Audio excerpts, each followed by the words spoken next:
yun ang inaano ko. What if kung nandoon ako sa situation na yun? May relatives na rin ako na nag-pass away dahil sa cancer po.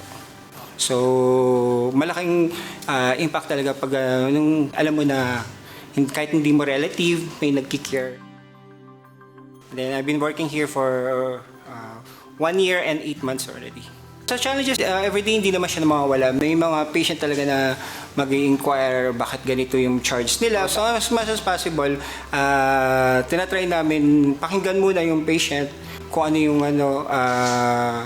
problem nila or yung concern nila regarding sa bill. So you need to listen first before kayo magbigay ng solusyon doon sa concerns nila. Kumbaga, every individual, every patient, tinitreat ko kung ano yung may bibigay kong best para ma-provide sa kanila ng best quality service as a billing officer po. Kahit sa maliit na bagay, nakakatulong ako kahit papaano sa maliit na oras na ma-encounter ko yung relative ng pasyente, kahit makita lang na mapangiti mo sila, it's malaking bagay na rin po.